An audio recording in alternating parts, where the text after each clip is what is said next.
Reçois mon tiers livre. Improvisation Pessan. On va voir où ça nous emmène. Improvisation Pessan. D'abord Pérec, encore Pérec, toujours Pérec, marre de Pérec. Bah oui, mais justement, c'est à mesure que tu entres, que tu découvres toute cette petite merveille là. Vous savez, autrefois, on avait ces petits jeux. Tiens, faudrait bien que j'en retrouve un, s'ils doivent s'en vendre en Chine. C'était un petit poussoir là, comme ça, en laiton, et ça faisait tourner une petite roue. À l'intérieur, tu avais des petits trucs, et ça faisait des étincelles, des rouges, des verts, des bleus. Il n'y a plus de ces machins-là maintenant, mais... c'est un je me souviens, ça, tiens, un je me souviens. Ouais, mais là, je me souviens, tu penses. Alors, le projet, vous savez que c'est... il est porté par un gars qui s'appelle Thierry Baudin-Hulin, éditeur, L'œil ébloui à Nantes. Je vous montre, c'est une préface de Georges Perec, un livre, une sorte de somme sur les trompe-l'œil urbains, photographié par une Cucci White, donc un texte majeur de Perec. Ben, il a appelé sa maison d'édition comme ça. Et ça y est, on est parti, on va perdre toutes les pistes. Et moi, alors ça remonte maintenant à bientôt... 3 ans, je reçois un mail de ce Thierry que je connaissais pas encore à l'époque. Il me propose de faire, lui était dans l'idée, 53 auteurs, des petits livres de 53 pages, tous attelés à Georges Perec, et ça s'appelle, cette collection s'appelle Perec 53, ça se trouve facilement. Et moi je dis, ce gars un fou pareil, tu peux pas dire non, évidemment, donc c'est parti. Et moi je dis, j'ai qu'une chose à faire, c'était ce texte, alors sur espèce d'espace, c'était un vieux souvenir, l'exposition Brouillon à la BNF vers 2001-2002, par là, où on m'avait demandé on nous avait proposé à quelques-uns, dont Schnoz, Michel Chailloux, d'écrire un texte. Et cette machine, alors on gardait la machine une semaine, après, moi j'avais pris Schnoz et je l'avais repassé à Chailloux. La machine gardait toutes nos variantes, les petits ajouts, les suppressions, les corrections, etc. Et évidemment, tu penses à jouer, à détourner. Et moi j'avais pris, donc, espèce d'espace, un texte qui s'appelle sur le lieu vide dans un appartement, un espace inutile, voilà. Et d'un espace inutile dans ce chapitre, l'appartement d'un espace inutile, ça faisait 3 pages. Alors j'avais recopié ces 3 pages. Et je m'étais dit, en plus c'était une machine, c'était pas un Mac, c'était un vieux machin que j'aimais pas, mais j'acceptais j'essayais de transcrire tout ce qui me passait à la tête, dans la tête, pendant que je recopiais ces 3 pages de l'espace inutile. Et c'était monté à 20 pages. Bon, et une fois ça fini, qu'est-ce que je fais? J'efface tout ce qui m'était passé dans la tête, tous mes ajouts, mes bifurcations, et il restait quoi? Il restait les 3 pages. Et la machine, elle avait gardé tout le reste. Il m'avait toujours promis, ces gens-là. Alors après, ça passait sur une borne, là, dans l'expo, à la BNF. Bon, très bien, c'est très fier d'avoir participé à ça. Mais toujours, il m'avait dit, mais ton histoire de texte recopié et supprimée, bien sûr, on va te donner une disquette, une transcription. Je l'ai jamais eu. Donc, j'ai jamais pu savoir ce que je... alors, Thierry Baudin-Hulin, je lui dis, écoute, moi, je prends espèce d'espace, j'écris 53 pages, toutes les questions qui font que espèce d'espace est toujours, encore et toujours sur ma table, comme là, dans la boîte à outils de n'importe qui écrit. Et j'avais été très content d'être dans la première salve avec, les graphistes qui ont inventé une police spéciale pour la collection, avec ces petits jeux aussi de permutation de carrés sur la couverture, et donc le livre de Thierry lui-même expliquant comment il en était venu à ce projet Perec 53, et un texte de Perec, qu'on connaissait mais comme une rareté, 50 choses qu'il ne faut tout de même pas oublier de faire avant de mourir. Voilà, la collection était lancée. Et là, ça fait plus de 2 ans, et 2 fois par an, une salve de 3. Alors, salve de Troie, tu regardes maintenant, hop là. Alors moi, je les ai tous, évidemment, je les mets verticalement ici et ça me fait, hop là, un petit trésor Pérec. Et là, j'en ai 3, 6, 9, 12, 14, je crois parce qu'il y a 2 fois le mien, tiens, ça doit être ça. Mais quand il y en aura 50, je les mettrai où? 53 en plus. Alors, qu'est-ce qu'on a eu? Anne Savelli, lier les lieux, élargir l'espace. Il y en a une qui était bien là justifiée pour ça. Antonin Crène, un ami dont ça fait longtemps que je suis son travail aussi sur les topologies, les géographies. Et puis Antonin, je crois qu'il donne un petit coup de main là pour la cohérence éditoriale de tout ça. Pierre Getzler, Place Saint-Sulpice, le photographe, ami de Pérec, que ce soit Ellis Island, la rue Villain, la période L'homme qui dort, Getzler et Pérec. Donc là, c'est un livre de photographie. Et Baudin-Hulin, je vous dis, il faut être courageux pour sortir des choses comme ça. Pourtant, là, quel document sur Pérec. Petite carte postale, tiens. Et Claro. Bon, quand même, le traducteur le plus fou là qu'on ait en France aujourd'hui, le traducteur à la Maison des Feuilles et tout ça, et ben lui, il parle de la disparition, vous savez, le livre écrit en entier, sans la lettre E, la plus fréquente de la langue française, oui, mais c'est aussi la double lettre du mot Pérec, francisé en Pérec, la double lettre, la double voyelle du mot guerre, et la double voyelle du mot mère, et la double voyelle du mot père, et quand vous transcrivez ça dans toutes les autres langues, et je crois qu'il y a au moins 18 ou 20 langues où est traduite la disparition, qu'est-ce que ça veut dire? Qu'est-ce qui disparaît? Quand on écrit, quand on traduit avec disparition? Et ce texte de Claro, pour moi, il y a une très rare collection de textes qui sont des classiques de la traduction. La langue n'est pas neutre, tout synonyme est un leurre. Cette leçon, c'est celle que tire Pérec de l'écriture de la disparition, de l'écriture tout court. C'est celle que tire aussi le traducteur de l'exercice de la traduction. On peut traduire bread, pas pain. On sait bien qu'on a une équivalence relative. Le pain anglais n'est pas le pain français, qui n'est pas le pain turc, qui n'est pas le pain que ne mangent pas ceux qui meurent de faim. Voilà, ça c'est Claro. Et alors la fierté d'être dans cette collection. Sophie Coiffier, je l'ai rencontrée une fois, mais qu'est-ce qu'elle fait, elle? Justement, on va y reparler à propos d'Éric Pessan. Là, moi, ce que j'ai souligné, c'est toutes les choses qu'il y a dans ce livre que je ne savais pas de Georges Perec. Je vais vous donner un exemple avec sa gratitude à ce livre. Perec au fil. Bah ouais, alors là, c'est des gens qui font des broderies, mais ils font des broderies avec des consignes conceptuelles qui tirent de Perec. Bah, moi, il y a au moins 3-4 ans que je vois ce qu'ils font là, sur Instagram et tout ça. Bah, Thierry Baudin-Hulin le voilà parti dans un livre avec des choses, une impression couleur. Et donc, dans ce paquet, je reçois nouvelle salve. Oh, ben, j'ai reconnu l'enveloppe, elle était marquée l'œil ébloui, je m'en suis douté. Et puis tu penses, en plus, je les aurais achetés, parce que quand même, merci Thierry de mettre de l'air dans ce vieux monde avec ça. Hey, Éric Pessan, il y a combien d'années qu'on se connaît? Je crois que j'ai connu Éric Pessan, c'était un truc à Nantes, je me rappelle pas, j'ai un souvenir assez terne, sauf que là je passais dans une radio locale, puis là il y a ce grand type qui se commence à poser des questions, on commence à discuter, on parlait d'écriture. Et là, Éric, il s'est bien rattrapé depuis, mais il n'avait pas encore publié de bouquin. Et puis tu vois, comme si une espèce de, tu vois, t'enlèves une armure, puis t'enlèves une autre armure, puis t'enlèves une autre armure. Et mon Pessan, là, maintenant, oui, ça fait partie des gens, c'est pas simplement ce qu'il publie. Et pourtant, oui, il y a un boulot monstre, là, ces jours-ci, il était où? Il était dans une résidence, moi je fais pas ces machins-là, mais dans la maison de Michel Butor. Ben moi, tu sais, je serais trop timide pour aller habiter dans la maison de Michel Butor. Ah oui, mais là, tout d'un coup, c'est comme si ce qu'il faisait sur le terrain, ou en atelier d'écriture et tout ça, c'est tellement précieux pour nous sur la boussole de ce que ça veut dire écrire et gratitude. Alors surtout que Thierry Baudin-Hulin, 53 Pérec, c'est pas la peine d'aller lui dire, tu sais, je connais un tel et il aime j'aimerais bien. Non, non, c'est lui qui fouille. Lui, son boulot là-dedans, c'est d'aller inventer ces auteurs.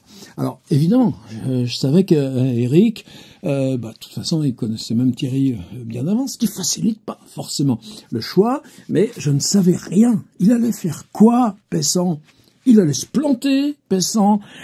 Qu'est-ce qu'il allait faire son beau texte là sur son petit Pérec à son tour là, Voilà, c'est là que j'en étais. Mais évidemment, dès que j'ai l'enveloppe, tu commences à le tripoter, tu commences à le feuilleter, tu commences à...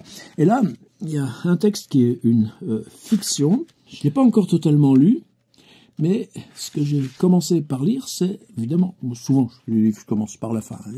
Lire, c'est pas forcément linéaire. Ça aussi, c'est une leçon péréquienne. Il y a une postface qui s'appelle Les Errants de Georges Perec. Alors, moi, tu m'aurais demandé, c'est quoi le premier livre de Georges Perec? Je répondais, Les Choses. Les Choses, je dois la voir même par là. Et c'est sacrément pas rien, Les Choses. Et ça fonctionne encore aujourd'hui complètement, Les Choses. Et c'est un type de 29 ans, et quel Renaudot, avec son premier livre, Les Choses. Eh oui, mais... 20 Éric Pessan. Alors, Pessan, il fouille. Alors, qu'est-ce que j'ai appris? Alors, vous savez que là, on avait le projet Lieu. Le principe est exposé dans Espèce d'espace. Bon, ça, vous le savez tout ça. Et là, donc, c'était un projet interrompu parce que Perec avait choisi 12 lieux avec un projet d'en visiter 2 mois, et puis ça faisait de temps par an avec un algorithme qui les mélange, et ce projet devait durer 2 fois 2 trucs. Bon, ça c'est l'énoncé du projet. Simplement, c'est comme pour la disparition, c'est comme s'il développait un nombre 12 lieux qui étaient des lieux soit forte intensité biographique, on va voir là avec la place d'Italie, ou pas du tout, comme et même par exemple la place Saint-Sulpice. Une tentative d'épuisement d'un lieu parisien ne fait pas partie de l'expérience de lieu, mais c'est comme si tout ça lui permettait de revenir, de tisser une espèce de piège ou prendre la rue Villain. Il est né rue Villain, mais il n'a pas de souvenir conscient, puisqu'en 1942, l'enfant de 5 ans, sa mère l'amène à la gare de Lyon, soi-disant soi-disant pour être une colonie de vacances, en fait, simplement pour être mis à l'abri dans le Vercors, dans l'Ardèche, dans des établissements catholiques qui se repassaient tout le temps les gamins pour brouiller les traces, ce qui fait que c'est ça, formidable. Ensuite, dans ce trauma générateur de Perec, toute une enfance et une adolescence sans pouvoir savoir où ça s'est passé. Sinon, des figures archétypes. Tu es là dans un dortoir, une cantine, la messe le dimanche, le cinéma, les fiches de cinéma que tu écris à partir de ce que racontent les copains. Bon, tout ça, c'est Perec. Et quand le projet Lieu tenu de 1969 à 1972 s'interrompt parce que la rue Villain cesse d'être, qu'elle est démolie, on a une série d'enveloppes Kraft qui sont déposées à la BNF. Et alors de plus, depuis 5 ou 6 ans, on savait, donc c'est Jean-Luc Joly qui en fait en plus ici tout un travail d'annotation, un travail critique formidable qui démultiplie encore plein de pistes. D'ailleurs, Pessan va se servir du travail de Jean-Luc. C'est lui aussi qui repropose une édition d'Espèce d'espace avec au milieu là, tout un dossier. Non tiens, il restait là-haut, ça c'est un de mes anciens. J'en ai au moins 3 ou 4 là, parce que je garde les vieux, parce que c'est un livre qui s'use.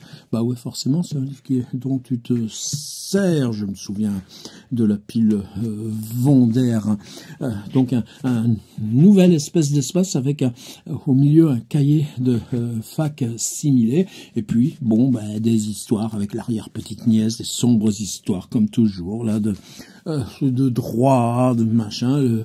Jamais on avait lieu. On savait que lieu, bientôt on en... Et là, le Seuil a fait un librairie du 21e siècle, a fait un boulot monstre, c'est-à-dire que tout le livre est disponible en ligne et on peut l'explorer.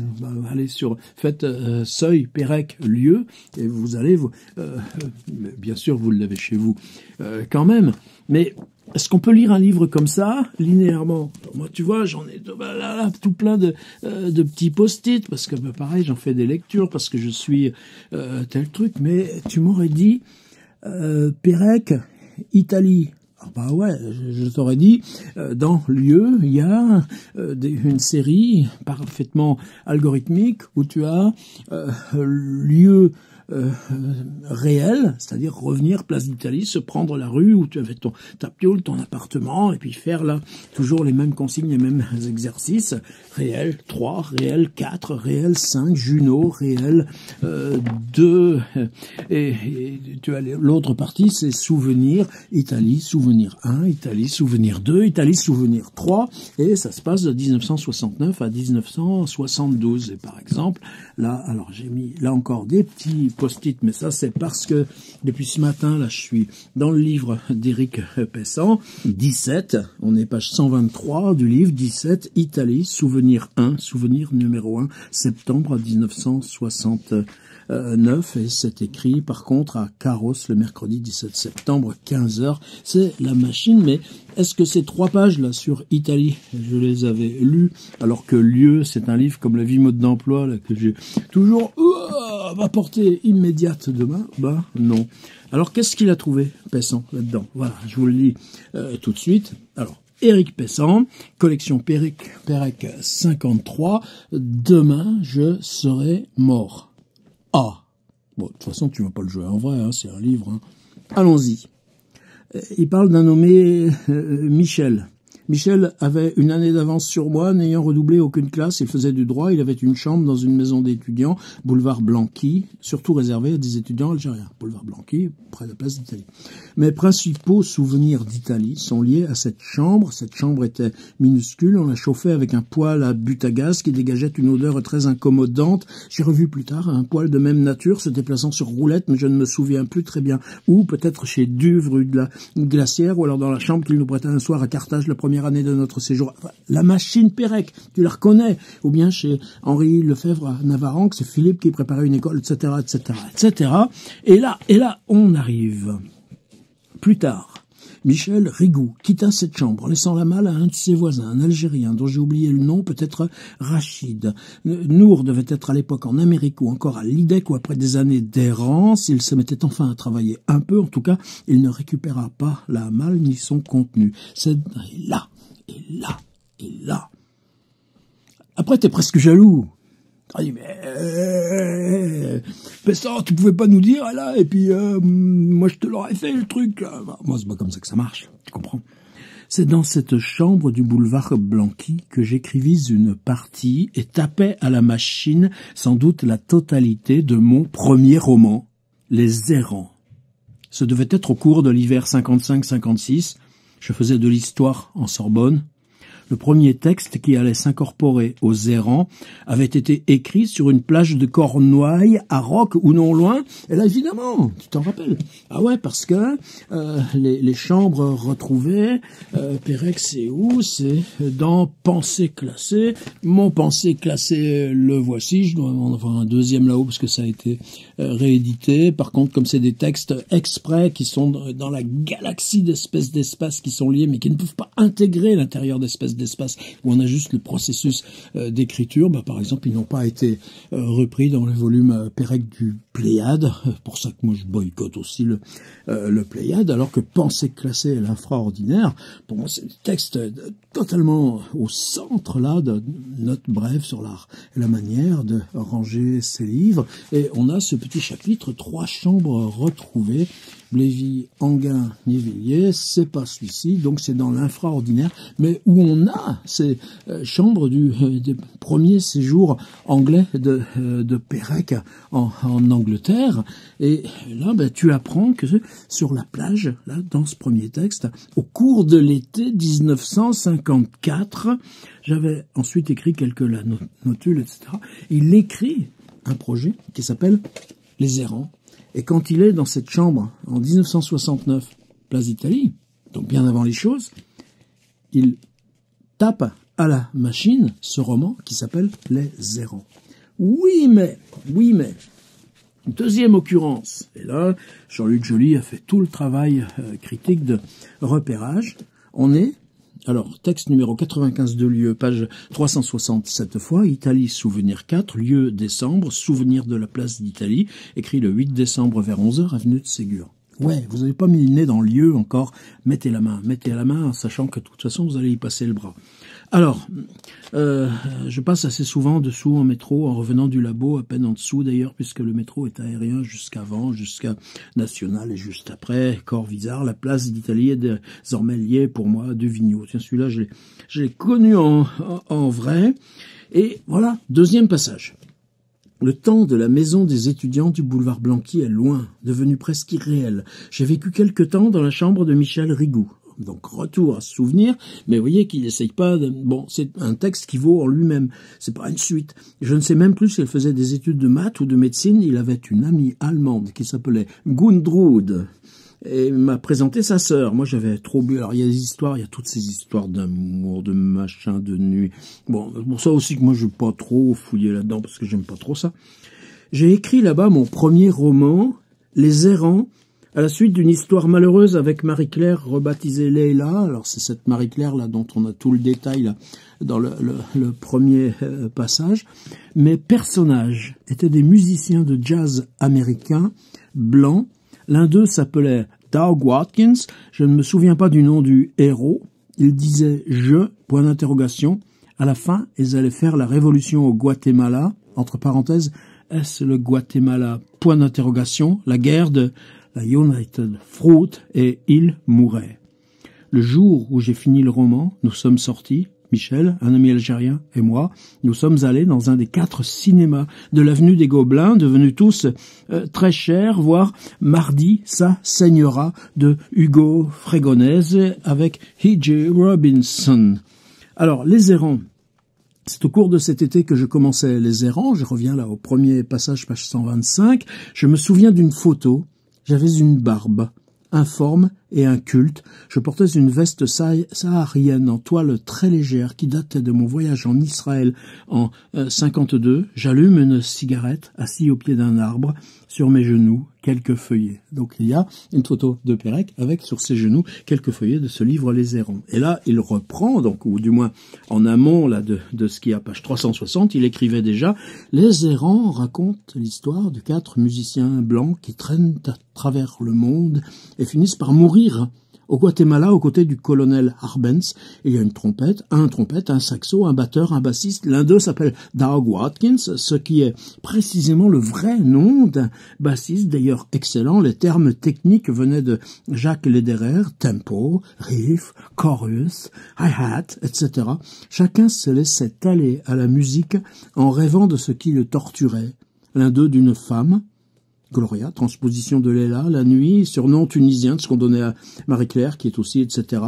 Une grande partie du livre fut écrite au sport d'hiver à Noël 55 en Autriche. J'ai oublié le nom de la station. Alors, je vous parle de Pessan ou de Pérec? Non, parce que là, c'est là que Pérec nous dit. Je terminais donc chez Michel Rigou, Les Errants, boulevard Blanqui, le soir où j'achevais de taper à la machine, on le fêta. Et là, toujours dans le passage, il dit, je terminais Les Errants, donc chez Michel Rigou, boulevard Blanqui.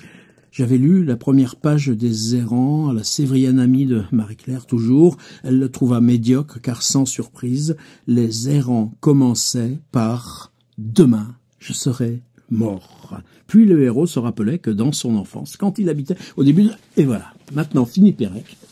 Éric Pessan, cette phrase, il l'apprend. « Demain, je serai mort ». Alors, vous avez compris? En 55, d'abord sur une plage en Cornouailles, puis un souvenir aussi de ce voyage d'Israël. Pérec entame une écriture en prose qui s'appelle Les Errants. il la tape à la machine entièrement. Il le lit, tout le monde trouve ça mauvais, et lui, bah non, et c'est dans ce choc, mais ça, c'est archétype. Regardez Flaubert avant Madame Bovary, et il dit qu'il perd ou détruit. Par contre, si vous prenez dans la collection Perec 53, le livre récemment paru en tout cas dans la salve précédente, L'éternité comme un jeu de taquin de Sophie Coiffier, elle nous raconte cette histoire extraordinaire de Perec dans un déménagement avec 2 valises. Dans une valise, il met tous les papiers, les brouillons, les machins dont il veut se débarrasser et mettre aux ordures, et dans l'autre valise, il sélectionne tous ces manuscrits en attente, ces articles non finis, ces trucs non publiés, et simplement, il découvre quelques mois plus tard simplement qu'il s'est trompé de valise, qu'il a éliminé la valise avec, alors probablement, les errants seraient dans cette valise-là. Vous voyez comment quelque chose s'invente là. Alors, qu'est-ce qu'il fait, Pessan? Il prend ces éléments, le Guatemala, les 4 gars qui jouent du jazz, et là tu enquêtes et tu travailles sérieux sur ce que ça peut être le jazz. Tu travailles sur les lieux d'écriture, sur Boulevard Blanqui, sur la machine à écrire, et Pessan décide d'écrire, ça fait 42 pages, un récit de fiction qui pourrait être Les errants de Georges Perec, en tout cas qui intègre dans sa construction, dans sa narration, la totalité des éléments qu'il a pu recueillir dans lieu, parce qu'il était plus futé que nous, concernant les errants de Georges Perec, dont la première phrase, c'est « Demain, je serai mort. Demain, je serai mort. 12 balles dans la peau, peut-être moins, si un des troufions me loupe, peut-être plus si aucun d'eux. » Alors attention, maintenant, il faut que vous alliez le lire. Par contre, je vais prendre le début des paragraphes de Pessan, parce que c'est des grands paragraphes, il y a 3 pages. Vu de l'enfance, les choses auraient dû être simples. Vu de l'enfance, les gentils gagnent, les méchants perdent. Vu de l'enfance, le monde est clairement délimité, balisé. Actes et événements ne projettent pas d'ombre. Les pièces n'ont pas d'envers, ou plutôt pile et pile, et comme face ne peut être que face de choix parfaitement distincts. Un autre paragraphe. Je ne sais pas comment un destin s'assemble. J'ai parfois l'impression que des fils souterrains unissent nos décisions, fils qu'à défaut d'autres termes, nous nommons la chance, la poisse ou le hasard. Et puis après, il reprend. Quoique avec les gars, on avait décidé de nous embarquer à Saint-Nazaire pour le Guatemala. Je n'ai pas pensé au moment où, enfant, je courais dans ma rue. Doug aurait bien voulu créer un club de jazz. Vous voyez, il suit peu à peu. Doug a un carnet, etc. Si on peut parler de choc esthétique, j'en ai reçu un ce jour-là. Quelque chose m'a profondément ébranlé. Ce grand escogriffe était transmué par la musique, il était mis, etc., etc. Et continuons. Nous avons tous en nous des capacités dormantes. J'ignorais posséder une oreille musicale. Bien sûr, il m'arrivait de siffloter un air. Alors, Pessan. Et maintenant, je vais rester là, évidemment. Et vous voyez que c'est juste pour dire, allez-y. Prenez pas les 14, vous auriez tort de vous en priver. Mais moi, Pessan, je l'attendais. Alors, est-ce que Pessan, là, c'est un exercice Perec à côté de lui? Bon, ce gars-là, alors j'ai plein de bouquins, mais par exemple, en voilà 2 qui, pour moi, sont que je considère importants dans le trajet d'Éric. Là, on était édition Cécile Defaux. La couve est dans ce sens-là, mais le livre se lit bien dans ce sens ici. Ça s'appelle Ôter les masques, et c'est d'après Shining de Stephen King. Alors Shining, que vous preniez le récit, le roman de Stephen King, ou le film qui transfigure et accomplit ce film en plus qui donne à King la légitimité d'entamer lui aussi ensuite son rapport direct au cinéma. Ce dédoublement, cet homme qui se dédouble dans Shining avec cette machine à écrire, bon, on est déjà dans un travail de mise en abîme et de creuser d'une strate sur l'autre. Donc là, dans cette machine à vertige, Pessan s'insère et tient, lui, sa version du même vertige, là, sur 140 pages. Et un livre, alors, qui est Oui, je sais bien. Là, moi, je vais dire, c'est un de mes livres que je considère comme les plus... Mais le premier livre d'Éric, ça s'appelait L'effacement du monde. Tiens, donc, la disparition, l'effacement du monde. Oui, c'est ça. Est-ce qu'on écrit sur Pérec? Est-ce qu'on écrit avec? Est-ce qu'on écrit dans? Non, on écrit vers soi-même, dans soi-même. Et Pérec, il est là pour nous. Donc, il y a juste à suivre ces pistes. Alors là, je sais bien que Quichotte, autoportrait chevaleresque, ôtez le mot chevaleresque du titre Quichotte autoportrait, je pense que ça aurait été plus fort. C'était chez Fayard, du temps que Fayard. Moi, j'ai 4 livres chez Fayard. Bon, allez, on est dans un autre truc, mais tiens, il parle d'Hermann Melville, survient, suivi de Franz Kafka. Je veux bien faire les présentations, je vois bien que ce jeu-là d'Éric Pessan, construisant son autoportrait d'après Quichotte. Mais qui c'est Quichotte? C'est quelqu'un qui construit sa propre action dans le monde d'après les livres qu'il lit, et donc les auteurs, etc., etc. Donc, ce jeu de strates et de démultiplication, Pessan est dans je dirais dans le centre de sa légitimité, là, de ce qu'il travaille en fiction et qu'on peut retrouver, je crois, dans tous ses livres. Alors, qu'est-ce qu'il nous met dans sa postface?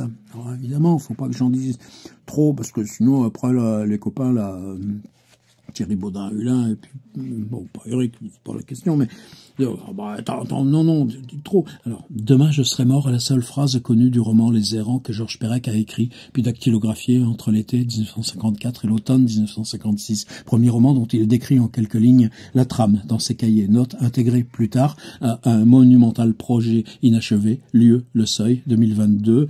Et là, il cite les passages que je vous ai lus. Et là, moi, je me suis dit, mais attends, Pessan, il a auto, c'est pas possible, ça existe pas, ça. Et alors, évidemment, je cherchais le lieu, puis comme il dit, Italie, souvenir, tu prends.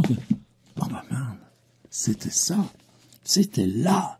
Il a aussi une note là par laquelle il trouve son propre interstice d'écriture sur le fait que moi je vous ai lu le passage de 1969, le passage de 1972, et vous avez vu que le passage de 1972, c'est comme si Pérec ne se rappelait plus, il peut pas. Ce qu'il avait mis dans son enveloppe, parce que là, il le raconte bien, ces grosses enveloppes Kraft serrées à la cire, avec les billets de cinéma, avec... là, il y a quoi? Il y a une facture parce qu'il achète du vin et je sais pas quoi pour une fête qu'ils vont faire à je ne sais quelle occasion. Donc, c'est ultra sérieux, tout ça. Mais le fait que Pessan, auteur de L'effacement du monde, son premier livre... qu'est-ce qui fait que Pérec, le fait d'avoir écrit ça, ce passage détaillé en 1969, en 1972, son propre souvenir de son premier livre s'est partiellement effacé. Et là, dans cet interstice, lui va pouvoir trouver son espace. Alors après, il reprend la chambre des Cornouailles, elle apparaît avec précision dans Espèce d'espace. Pérec y a séjourné, après avoir passé et obtenu le bac, il l'a décrit, fenêtre à guillotine, reproduction de Renoir ou Sisley au mur, raconte qu'il se levait tard, avec un flirt, etc. Et il évoque un troisième endroit d'écriture. Une grande partie du livre fut écrite au sport d'hiver à Noël 55 en Autriche. J'ai oublié le nom de la station. C'est de l'autre côté du Garmisch, le long du Zugspitze. Il y a un tunnel hitlérien qui passe à travers la montagne. Et tout d'un coup, c'est l'univers de W, menaçant, ombreux, flou, qui surgit. Le seul autre élément dont se souvient Pérec au sujet de son roman, c'est que Les Errants commençaient par « Demain, je serai mort ». En endossant comme cahier des charges de l'écriture le peu qu'on sait des errants, je commets une infidélité volontaire. On est fiers de la commettre avec toi, l'infidélité, mon petit Pessan. Enfin, je dis mon petit Pessan, il a 2 têtes de plus que moi. Ça c'est secondaire. Pérec lit son texte, alors ça c'est le passage où Pérec lit à une jeune femme, à cette Marie-Claire, dont il était éperdument amoureux, et le fait que, non, personne en veut. Et là, tout d'un coup, on a encore un autre démarrage. J'ai très vite appris à ne plus lire mes manuscrits à mes proches. C'est un enfer pour eux, comme pour moi. Qui donc, de nous tous et toutes, pourrait ne pas être concerné là par cette question. Et lui, il y va. Et ensuite, Pérec, qui aurait perdu ou détruit le manuscrit des Errants. Alors, je vous dis toujours ce truc-là, de cette histoire de valise reprise par Sophie Coiffier, mise en valeur. Oui, mais je n'ai presque jamais détruit de manuscrit. Oui, mais dans le presque, il y a quoi? Et là, tout d'un coup, c'est toi-même là qui te retrouves dans le bazar. Toi, t'as détruit quoi? Toi, quels sont tes manuscrits perdus? Et puis tout d'un coup, là encore.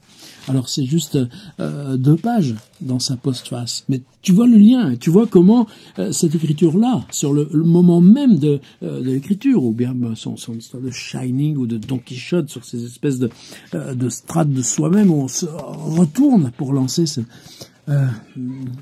tout d'un coup, cette postface devient elle aussi générative de ce qu'il a établi là dans cette reconstitution fictive. Alors, vous savez, il y a ce livre, le dernier de Charles Dickens, qui s'appelle Mystère d'Edwin Drood. Dickens ne l'a jamais fini. Donc on a quelque chose où jamais l'écriture n'a été si belle, etc.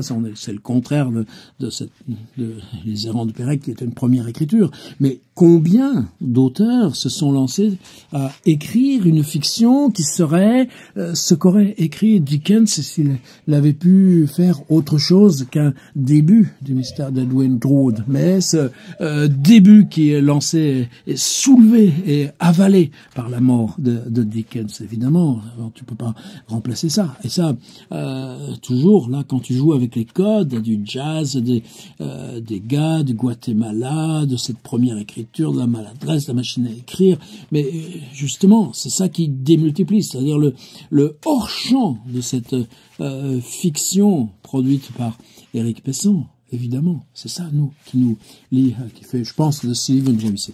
Voilà. Alors, vous voyez donc 2 thèmes là dans la postface. Je n'ai presque jamais détruit de manuscrits. Je suis profondément archiviste. J'ai du mal à jeter. J'ai perdu des textes, ceux écrits jusqu'à mes 17 ans. Je les avais laissés chez mes parents. Ils ont fini à la déchetterie lors de leur déménagement. Ensuite, j'ai tout gardé. Mon premier roman empoulé et monstrueux. 800 pages. Voilà. Et là, tu es complètement dans qu'est-ce que l'histoire des errants dans Georges Perec vient appeler, raviver et travailler dans l'intérieur de toi. Très beau passage ensuite, c'est juste à la fin, sur j'ai oublié quand j'ai lu Perec pour la première fois. Je crois avoir longtemps tourné autour de ces textes. Je savais qu'un type avait écrit un livre entier sans utiliser la lettre E. L'exploit m'en interdisait la lecture. J'avais peur de n'y voir qu'un phénoménal tour de force. Je prenais un livre à la bibliothèque, en parcourais quelques pages, ne l'empruntais pas. Et puis, tiens, tout d'un coup, un voyage en Grèce et dans le sac à dos, il y a les choses dans la petite poche, surmontant le sac à dos avec un autre livre de Jacques Larrière et un autre de Tanizaki. Lui-même, drôle de choix quand j'y repense. Et puis, comment il découvre, alors pareil, en solde, hasard, espèce d'espace. Voilà. Alors merci Thierry Baudin-Hulin de l'envoi, parce que ça commence à prendre une sacrée pêche couleur, volume, format.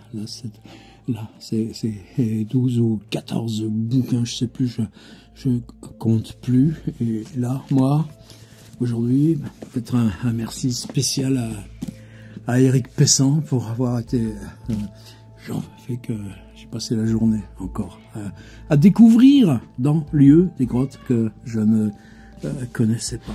Et puis finalement, même ce truc, tu te dis, ouais, t'es peut-être un peu jaloux de son idée, mais est-ce que toi, tu aurais été là refaire ce truc-là? Non, ça n'aura pas été mon truc à moi. Bah non, ça tombe bien, puisque moi j'ai fait là, c'est les questions d'espèce d'espace. L'autre jour, je me disais même un truc, tiens, je crois que c'était quand on a fait cette rencontre là avec Thierry et ça, à la Maison Grac, c'était fin août. Je me suis retrouvé à dire, comme ça, dans l'impro, l'espace commence ainsi, François Bon, collection Perec 53. Si je le réécrivais aujourd'hui, toutes les questions que je me pose sur espèce d'espace, je les reformulerais exactement de la même façon et sur les mêmes passages. Qu'est-ce que c'est qu'un livre que tu pourrais réécrire à l'identique chaque fois que tu t'y remets? Comme de toute façon, est-ce que tu as progressé ou avancé dans ton rapport à espèce d'espace parce que tu as développé là cette intimité? Et là, je crois que c'est la dette profonde qu'on peut avoir à chacun des auteurs. Je pense à Antonin Crène ou Anne Savelli, en particulier, peut-être même Claro. La dette qu'on peut chacun d'entre nous avoir à Thierry Baudin-Hulin, de nous avoir mis sur cette sacrée planche à savon. Je vous souhaite bonne lecture du texte d'Éric. Essayez de le trouver.